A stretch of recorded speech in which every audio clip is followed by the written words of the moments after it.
Bonjour tout le monde. Alors, le titre de mon vrai message ce matin est Yada, ce qui signifie remercier en hébreu. C'est de reconnaître Dieu au milieu du désordre. Ce mot-là signifie ça, Yada. C'est de la reconnaissance, c'est la Thanksgiving, on va dire comme ça en anglais, dans le chaos, au milieu du désordre. Alléluia. Ça ne veut pas dire se sentir reconnaissant. Ce n'est pas une émotion. Ça ne veut pas dire d'attendre que les choses s'améliorent. Yada, pour être reconnaissant. Ça signifie, Dieu, je te vois présent, même dans cette situation. Alléluia, Jésus. Dans ce chaos, je te vois présent. Je te vois, Dieu, dans ça. Donc, ce n'est pas d'attendre que les choses s'améliorent avant d'être reconnaissant. C'est de voir Dieu maintenant, là, dans le chaos, là, dans la situation. Alléluia. Est-ce que vous pouvez le dire dans vos temps difficiles? Dieu, je te vois présent. Est-ce que c'est pas tout le temps facile quand on ne voit rien? Mais ça se fait. Pour eux, les Juifs, dans le culte juif, Yada n'était pas utilisé pour la victoire. Crois que la reconnaissance mène à la victoire. Parce que ton cœur va être dans la victoire si tu es reconnaissant. Parce que tu as la confiance en Dieu. Tu mets ta confiance en Dieu. Il était souvent utilisé dans les saisons, ça je trouve ça vraiment bon, de peur, d'incertitude et d'attente. Les Juifs utilisaient Yada dans des temps de peur, d'incertitude et d'attente. Ils pratiquaient Yada dans ces temps-là. Dans quelle saison est-ce que vous êtes? C'est dans cette saison-là, la saison-là que vous vivez, que vous devez reconnaître Dieu et que vous devez pratiquer le Yada dans la situation où vous êtes. Alléluia, Jésus. La Thanksgiving n'était pas une célébration de la façon dont la vie allait bien. Mais c'était un acte de capitulation. Ça, je trouve ça vraiment bon. De capitulation quand la vie n'avait pas de sens. La reconnaissance était un acte, était et est un acte de capitulation. Est-ce que vous avez déjà pensé à ça?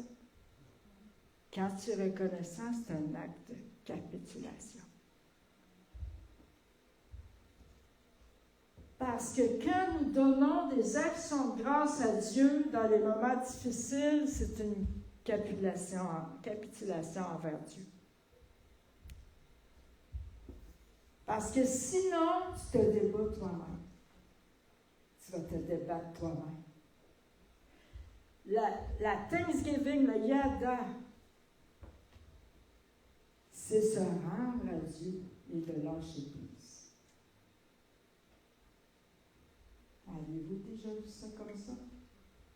C'est de se rendre à Dieu et de lâcher prise, la reconnaissance, d'avoir un cœur reconnaissant, même dans les situations difficiles. C'est dire, OK, Dieu, je m'abandonne, je te donne tout.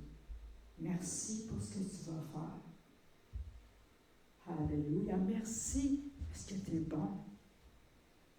Est-ce que je le remercie à cause de la situation dans laquelle je suis ou la difficulté que je vis? Non, je le remercie parce que je sais qu'il est bon. Et que toute chose va concourir à mon bien, comme notre frère Laurent nous disait la semaine passée. Parce que je sais que toute chose va concourir à mon bien. C'est pour ça que je le remercie. C'est la confiance que j'ai en Dieu. Alléluia. C'est d'avoir de la gratitude. C'est d'avoir un cœur rempli de reconnaissance, pas seulement dans les bons moments. C'est facile d'avoir un cœur reconnaissant dans les bons moments. Amen. On saute de joie. Hey! Mais sauter de joie comme ça dans les mauvais moments. Ça, c'est un parfum agréable à l'Éternel.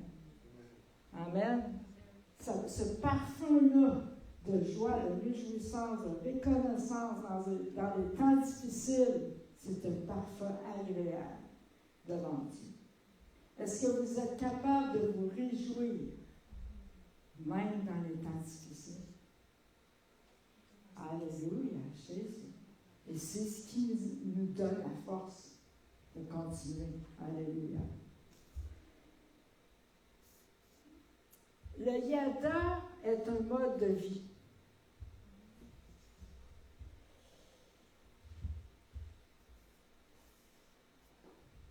Et bien sûr, ça dépend de qu'est-ce que j'écoute ou de qui j'écoute. Parce que je peux entendre plusieurs voix. Hein? Il y a plusieurs voix. Il y a la voix de l'ennemi. Il y a ma propre voix aussi. Amen. Souvent, c'est notre pire ennemi, notre propre voix, notre chair, nos pensées. Et il y a la voix des autres aussi. Mais quelle voix j'écoute? Amen. Et de quoi je me nourris? Si je me nourris continuellement des nouvelles négatives dans les réseaux sociaux ou à la télévision, ou parce que c'est tellement... Si vous allez sur Instagram, avez-vous remarqué comment ça se plaint? C'est les réels qu'on appelle, là. C'est juste du chiolage sur n'importe quoi, sur tout.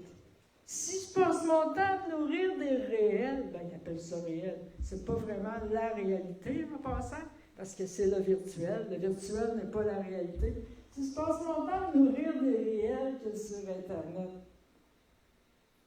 ou des nouvelles, des mauvaises nouvelles, bien là, c'est certain que je peux avoir de la misère à avoir un cœur reconnaissant.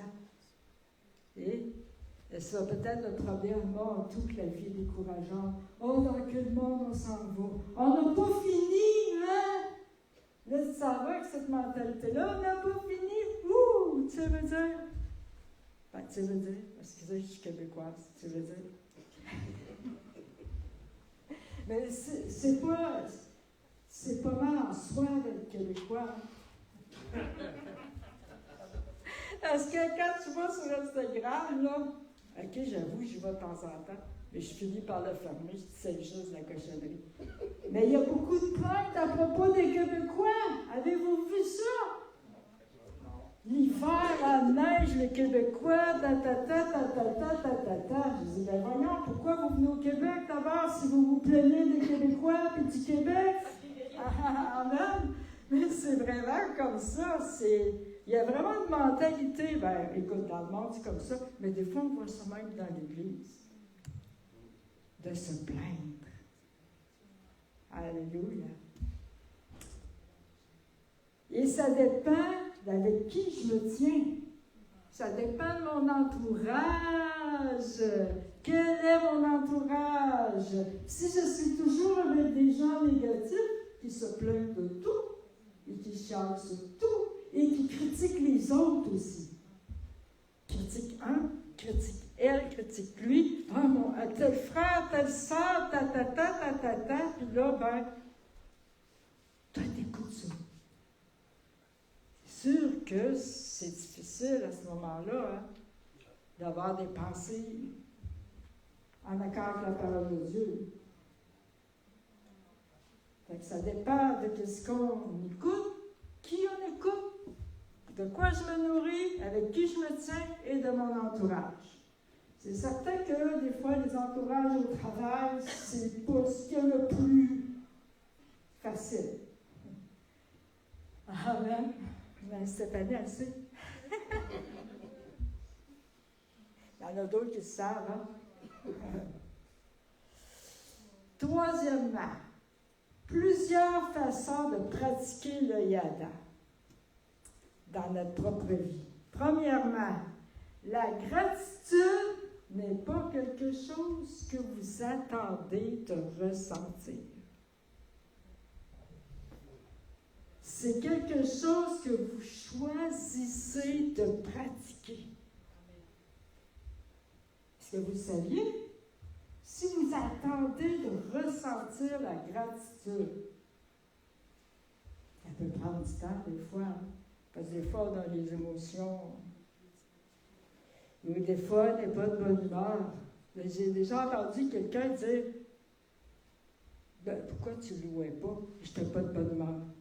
Tu as le choix, là, de rentrer par la foi, à louer le Seigneur ou à rester dans ton endroit de mauvaise humeur. On a le choix. Je vous le dis. Essayez-le. 1 Thessaloniciens 5, 18.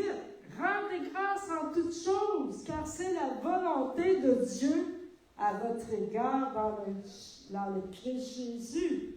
Alors, si tu vis quelque chose et que tu cherches c'est quoi la volonté de Dieu à faire dans cette situation, rends-lui grâce.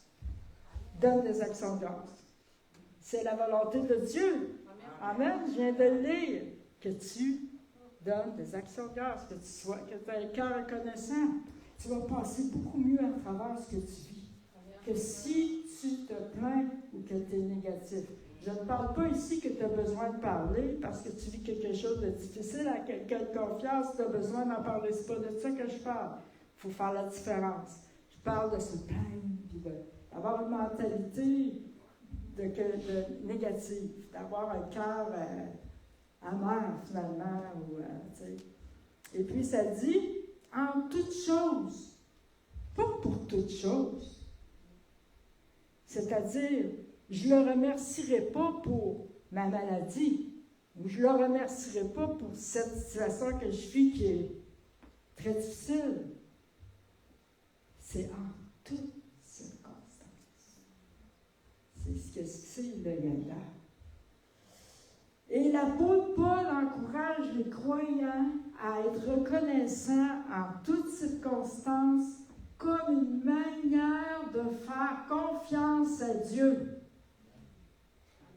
Ouais. Tu pratiques le yada parce que tu as confiance à Dieu. C'est pas basé sur toi. C'est pas basé sur ce que tu vois. C'est pas basé sur ta situation. Amen. Alléluia. Donc, c'est sans nécessairement être reconnaissant pour les situations négatives elles-mêmes, mais c'est de faire confiance à Dieu. C'est de faire confiance à Dieu en tout temps. C'est une attitude de cœur. Le yada. Je compare à la reconnaissance, parce que oui, la reconnaissance, mais le yada, je trouve que c'est encore plus profond. C'est encore plus profond. Deuxièmement, une autre manière de pratiquer. La douleur d'aujourd'hui a plus de sens quand vous vous souvenez de la promesse de Romains 8, 18. Il est écrit, car j'estime que les souffrances du temps présent ne sauraient être comparées à la gloire à venir qui doit être révélée pour nous. Amen. Alléluia. Paul compare les souffrances. Paul oppose les épreuves passagères, parce que c'est passager ce qu'on vit, du présent à la gloire future. Que les premières sont insignifiantes en comparaison. Donc, imaginez-vous la gloire qui est à venir. Oh, amen, alléluia, alléluia. Ça vaut la peine de persévérer. Alléluia, Jésus. La gloire à venir, c'est une gloire éternelle et d'une restauration complète. Ah. Plus de pleurs, plus de maladie. Alléluia. Amen. Plus de factures à payer. Plus de hausse d'épicerie. Plus d'inflation. Amen. Alléluia.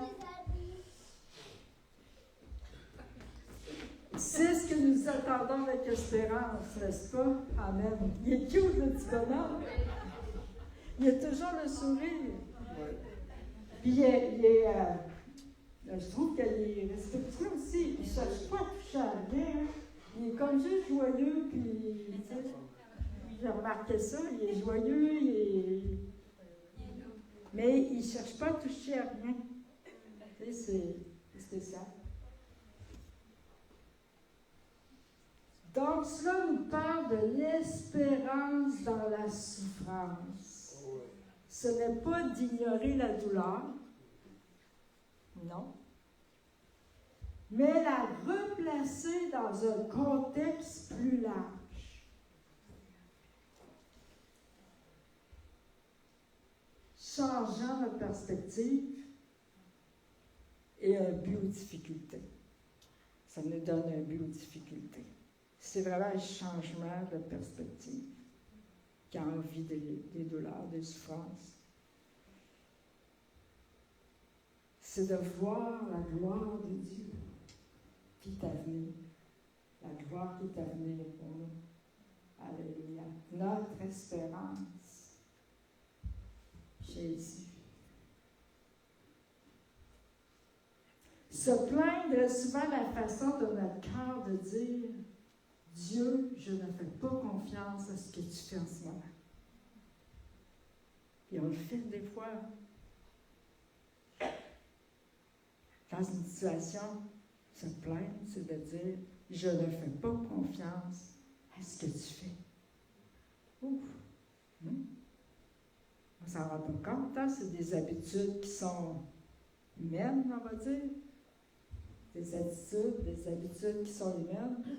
Mais pourtant, Philippiens 2,14 nous dit « Faites toutes choses sans murmure ni hésitation. » Mais nous aussi, on fait tout sans murmure et sans hésitation. On n'entend pas un murmure ni une hésitation aussi.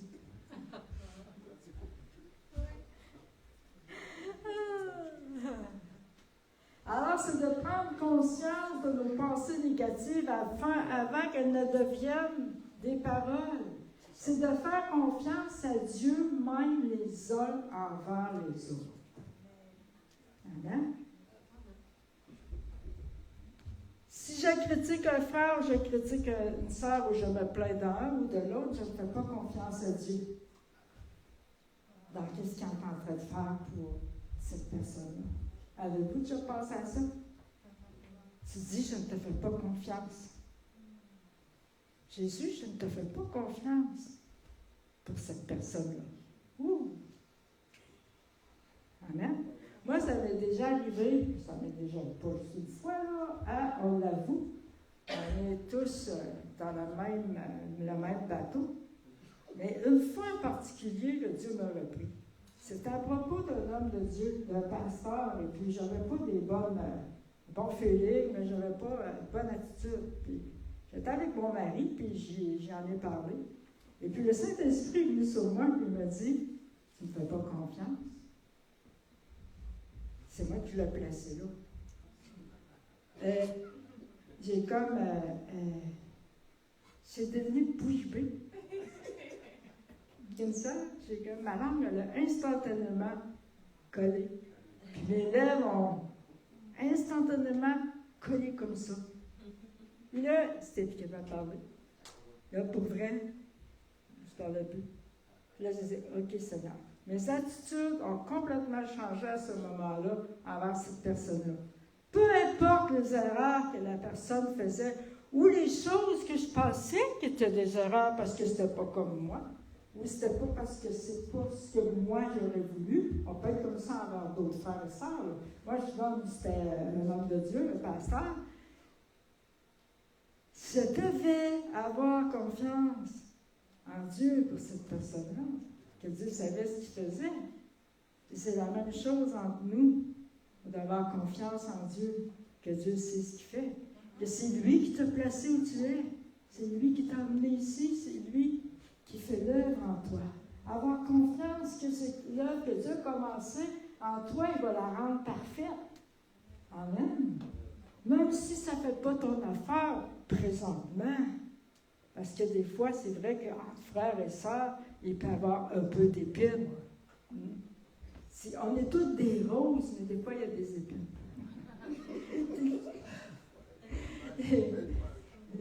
Si vous prenez une rose, vous êtes là, wow, prenez-la. Oh! Vous allez plus dire, ah! Vous allez plus dire, wow! Vous allez dire, ouch! Et ça arrive des fois, le professeur, qu'il y a des épines, là. Hein? Ou bien, si vous flattez quelqu'un, ça peut arriver qu'il y a des frictions des fois. Hein?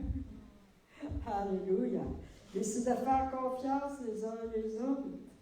Ça aussi, c'est de la yada exercée dans l'Église. Amen. Alléluia. Quatrièmement, si Jésus a fait confiance à son Père dans le pire moment, je peux lui faire confiance moi aussi. Amen. Dans les miens. Cinquièmement, quand je pense que je mérite mieux. Ça vous arrive? Quand je pense que je mérite mieux. La gratitude disparaît tout d'un coup. Pourquoi? Mais quand je me souviens de la grâce, elle revient. Est-ce que ça nous arrive à tous de se dire, mais je ne méritais pas ça, ou de penser que quelqu'un ne méritait pas ça? Ah, il était ben trop jeune. Oh, c'est ton serviteur, Seigneur, il te sert depuis 40 ans. Pourquoi ça y arrive? Ça nous arrive à tous. Et on entend souvent ça dans le monde aussi, hein? Ah, il était ben trop jeune. Ah, mais il ne méritait pas ça. On entend beaucoup ça, ces paroles-là, hein? Comme si Dieu ne savait pas ce qu'il faisait. C'est pas Dieu qui amène les malheurs, c'est pas ça que je veux dire, mais on se pose des questions des fois, ça traverse nos pensées. Je t'ai toujours servi. Pourtant, je suis fidèle. Ça ressemble à de la justification propre, mais ça arrive que c'est dans nos pensées, ça peut arriver. Amen. Mais moi, quand j'ai perdu mon mari, ça m'est traversé l'esprit une fois. J'avais honte. Pourquoi, Seigneur, tu m'enlèves mon mari? Mais ça a traversé une fois. Puis là, quand c'est venu comme avec une émotion, naturellement, la pensée vient avec une émotion, ça m'a submergé un instant. Puis après, j'ai dit, wow, la honte n'est pas de Dieu. J'ai rejeté la honte, puis j'ai rejeté. L'ennemi essayait de me dire, me faire penser ou me dire que Dieu t'a abandonné ou tu ne méritais pas ça. Mais je ne suis pas restée avec ça. J'ai tout de suite réglé ça. La honte. Mais parce que sinon, ça devient notre propre justice. Et puis, l'amour de Dieu, Dieu nous aime éternellement. Peu importe. Amen. Alléluia. Mais c'est des questions qui peuvent traverser nos pensées, mais l'important, c'est de ne pas laisser descendre et faire des racines. Ces pensées-là. De ne pas les nourrir et de se réaligner avec la parole. Parce que si on les laisse de sable, ça peut grandir, avoir des racines, et puis on peut devenir amer. On peut devenir fâché après Dieu. Combien de membres sont fâchés après Dieu? Vraiment, beaucoup de monde, plus que vous pensez, qui sont fâchés après Dieu, qui sont en colère après Dieu pour qu'est-ce qui leur arrive. Ouais. Mais quand nous repassons à ce qu'il a fait pour nous, amen, alléluia, sa grâce, à sa grâce, ça replace nos neurones.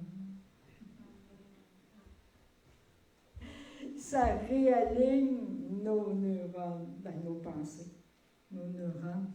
Amen. Quand on pense qu'il s'est donné complètement, qu'il est mort pour nous, ça nous replace. Amen. Alléluia. Sixièmement, ça je trouve ça bon. Si vous ne pouvez pas perdre Christ, vous ne pouvez pas perdre votre raison de remercier. Amen. Alléluia.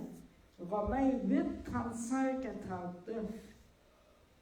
On l'a lu plusieurs fois les derniers mois, je crois, ou les 2 derniers mois, mais je vais le relire comme pour le déclarer encore. Qui nous séparera de l'amour de Christ?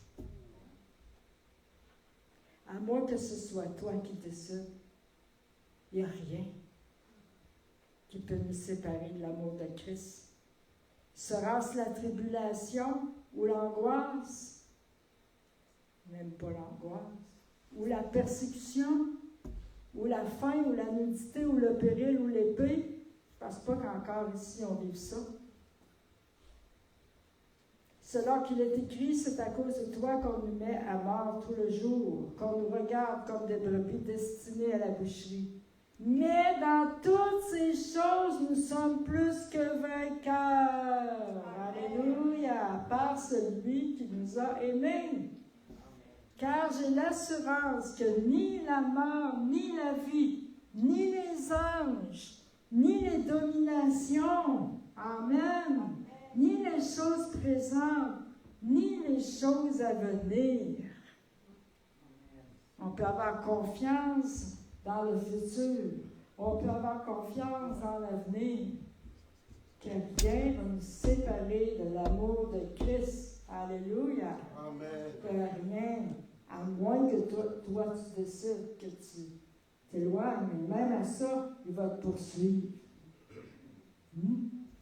Il va essayer de te ramener. Vous connaissez la parabole qui dit que, dans les évangiles, qui dit qu'il laisse les 99 brebis pour aller chercher la brebis perdue. Ouais, il va te poursuivre jusqu'à ce que tu le renies. Si là tu le renies, je ne rentrerai pas là-dedans, là, parce qu'on appelle ça le blasphème du Saint-Esprit, mais ce n'est pas mon sujet ce matin. Mais il va te poursuivre.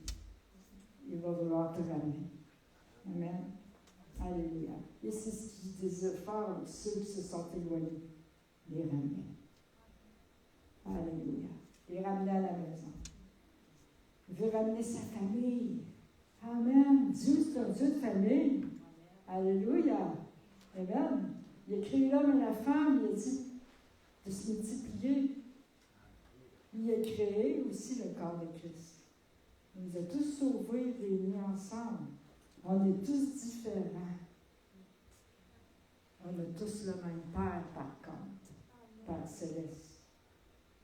Alléluia. On a tous ça en commun, Jésus. Et on forme une famille. La famille du corps de Christ, la famille de Dieu. Alléluia, Jésus. Et rien ne peut nous séparer de l'amour de Christ. Alléluia, Jésus. Ni les puissances, ni les hauteurs, ni la profondeur, ni aucune autre créature. Avez-vous peur de l'humain? Avez-vous peur de ce qu'un homme pourrait vous faire? Celui qui a une épée, là, devant toi, là.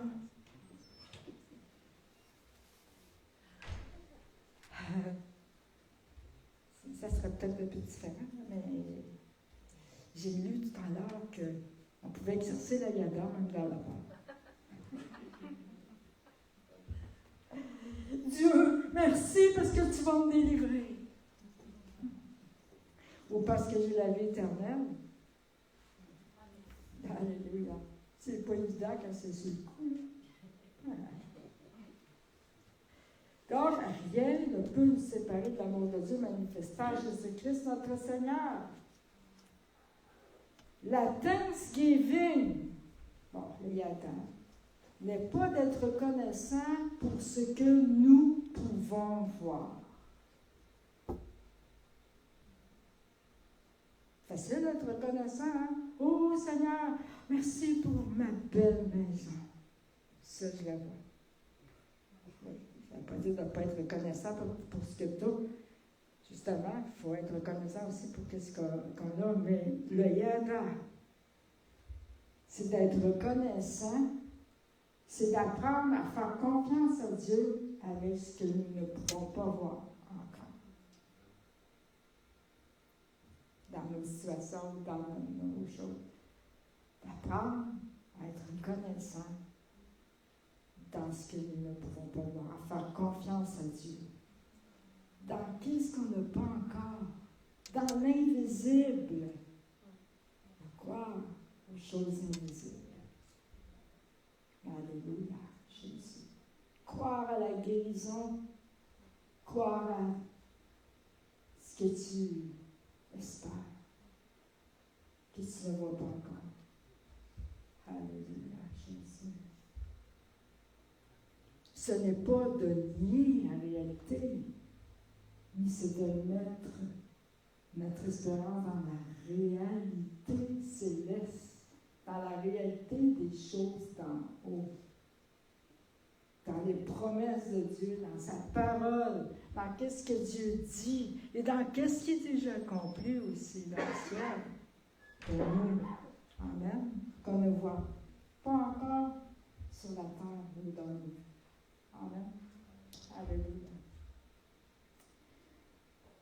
Yada est la gratitude dans l'incertitude. Est-ce que vous vivez de l'incertitude parfois? Yada est la gratitude dans l'incertitude. Et la gratitude dans la peur. Est-ce que ça vous arrive d'avoir peur?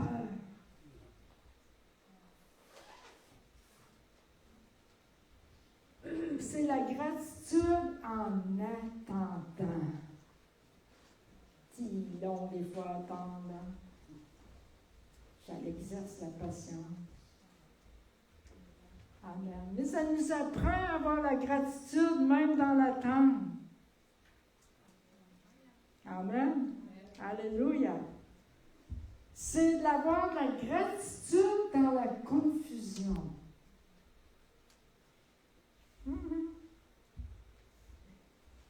La gratitude dans le pas encore ou dans le pas encore. Parce qu'il y a deux pas encore. Oh, pas encore de réponse. Puis il y a le pas encore. Ça arrive encore. C'est d'avoir la gratitude dans le pas encore.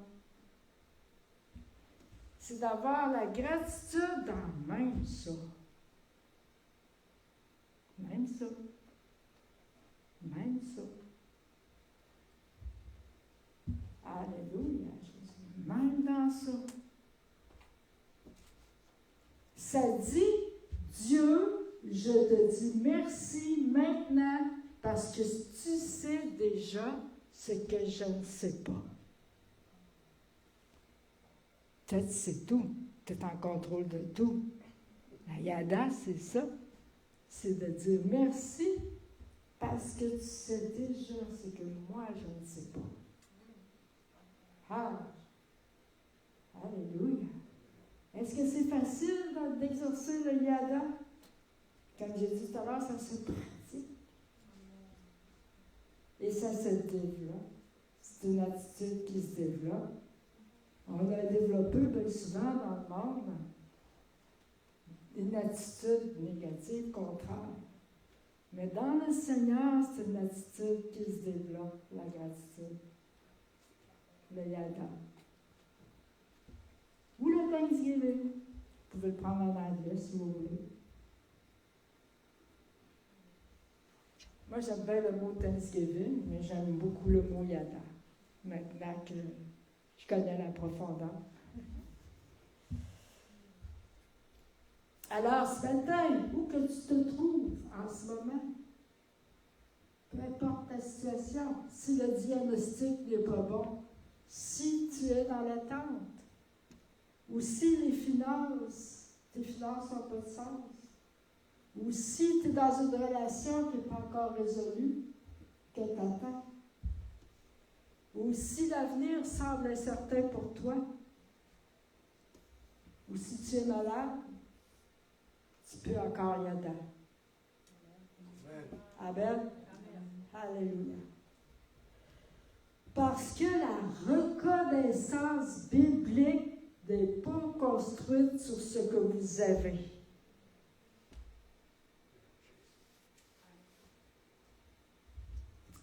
Elle est construite sur le Dieu qui détient ce que vous ne comprenez pas. Il y a beaucoup de choses qu'on ne comprend pas. Amen. Ici, on attend de tout comprendre avant de faire confiance à Dieu. On ne lui fera jamais confiance.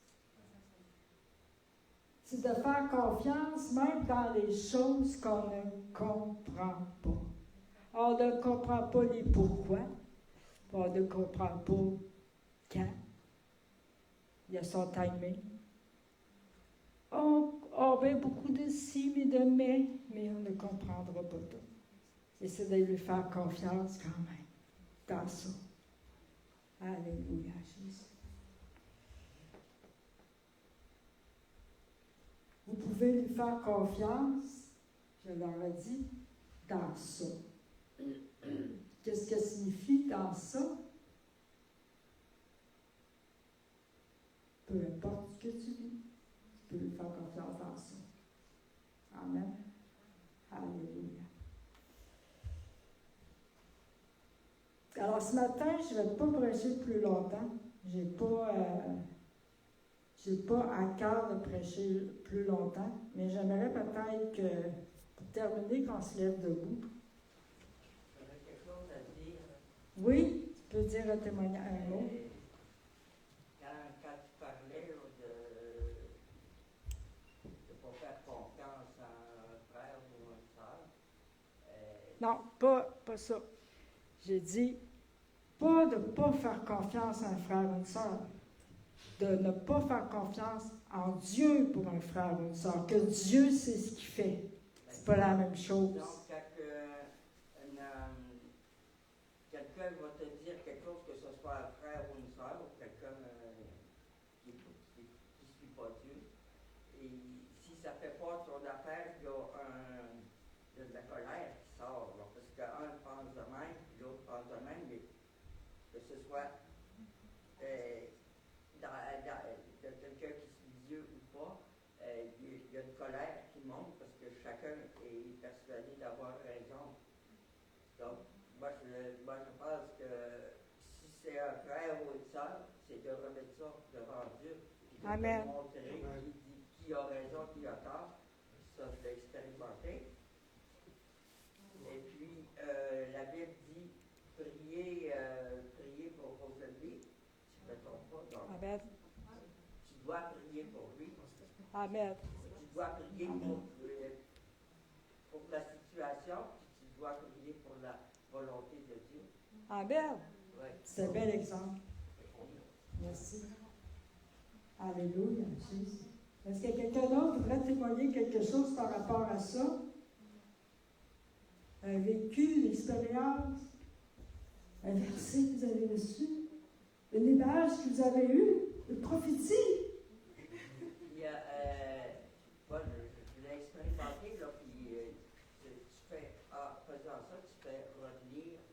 la paix en toi, probablement pour d'autres personnes aussi. Puis, il n'y a plus de colère. Oui. Puis, quand tu es en colère contre quelqu'un, c'est de remettre ça tout de suite le plus possible, le plus vite possible devant Dieu, parce que ta colère. Faire confiance à Dieu.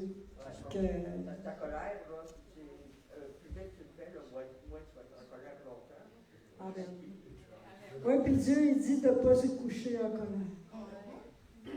Oui, ma soeur. Le jeudi, par rapport au message, j'aimerais aussi rappeler du témoignage. Le jeudi passé, en tout cas lundi surpassé, j'étais vraiment un peu malade, je peux dire comme ça. J'ai comme une douleur dans le bas de mon ventre, quelque part ici. Ça fait comme je traîne la douleur depuis 4 jours. Puis le jeudi, j'ai pris un rendez-vous. Heureusement, j'ai un médecin de famille maintenant. Donc, j'ai pris le rendez-vous. Puis, arrivé à l'hôpital, et parce qu'il neigeait le jeudi, quand même le matin, puis arrivé là, il vient d'annuler mon rendez-vous. Pourtant, je n'ai pas dormi la veille, c'est-à-dire le mercredi, dans la nuit du mercredi, je dis, j'ai vraiment pas dormi parce que j'avais tellement mal.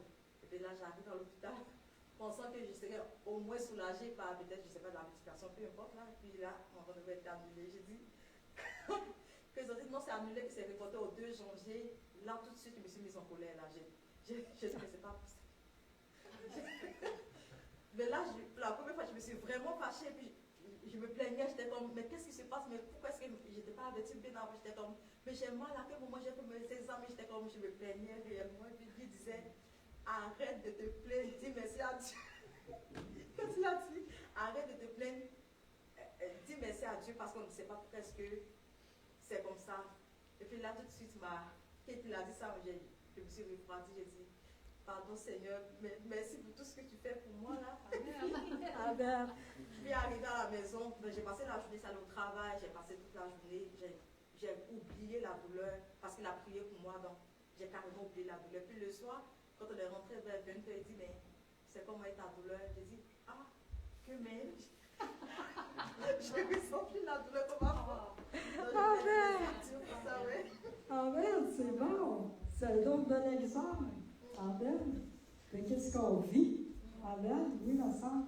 Moi, c'est juste, j'ai appris ce matin, j'ai appris beaucoup par le message que même les menus, c'est comme si Dieu était incapable de réaliser certaines choses pour nous. Et puis, en toute chose, on doit apprendre à glorifier Dieu parce qu'il peut arriver un malheur comme tout. On ne doit pas être à la place de la personne pour dire, mais pourquoi lui, pourquoi Dieu n'a pas agi autrement et autre.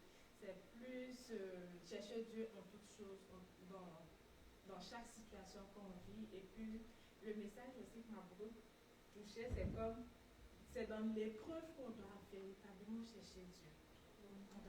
On ne doit pas chercher la réponse de nous-mêmes, on doit aller vers Dieu pour glorifier Dieu, non pas pour se plaindre de la situation, mais de le glorifier en toutes choses. Amen.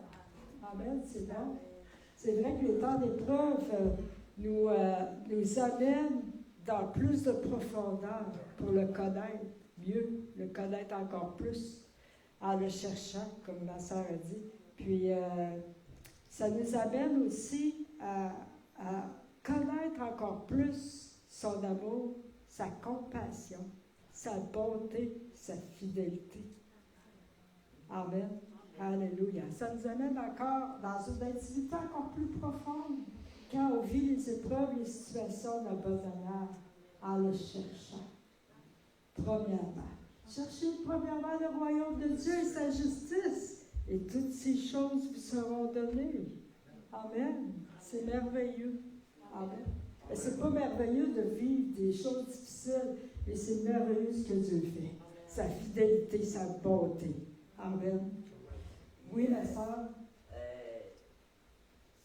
Ce qu'on entend dans la louange, là, c'est tout le temps un message d'espoir, c'est tout le temps fondé sur la vie, sur la parole de Dieu.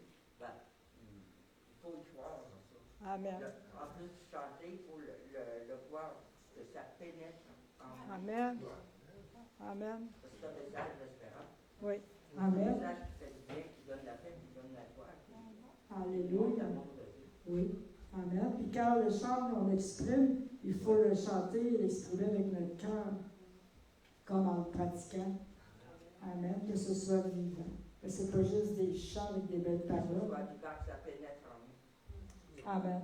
Si ça pénètre en nous, ça va déborder de nos vies. Amen.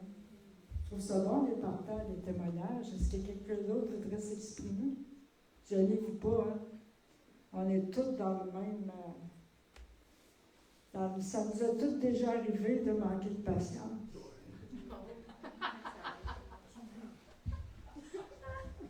En moins que vous soyez parfaits, comme Jésus. Mais ça, on est en devenir. On s'en vient tous parfaits comme Jésus. Amen. Alléluia. Parce qu'il dit qu'il va l'accomplir, l'œuvre qu'il a commencé en nous, qu'il va la rendre parfaite. Amen. Fait que les temps qu'on est impatient, on peut dire, Dieu, tu vas me rendre patient. Tu vas rendre ça parfait dans ma vie. Amen. Alléluia. Personne d'autre a quelque chose à partager suite à ça? J'en vois qui voudraient, mais que vous n'osez pas.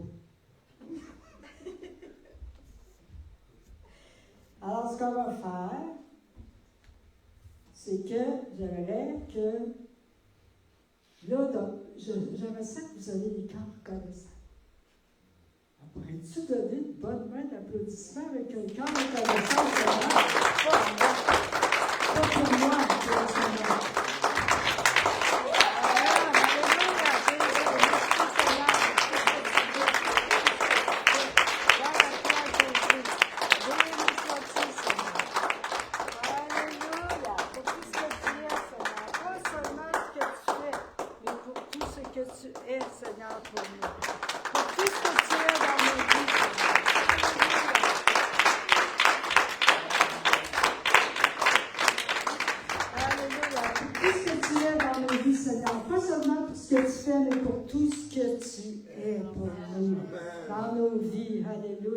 Tu es plus que suffisant. Ta grâce est suffisante, Seigneur. Alléluia. Qu'on puisse garder les yeux fixés sur Jésus, sur sa grâce, sur sa bonté, sa fidélité. Donc, pour terminer, je vais juste vous inviter à aller exercer le yada les uns avant les autres. Amen. Amen. Avec un esprit de reconnaissance. Alléluia. Et puis, est-ce qu'il y a une réunion de prière mercredi? Oui, il y a une réunion de prière mercredi. OK. Donc, à mercredi. On vous attend tous mercredi. N'oubliez pas, la prière est à 7 heures, puis c'est une réunion importante. Amen. Alléluia. Amen. Que Dieu vous bénisse. Ceux qui sont en ligne, yada pour vous. Amen.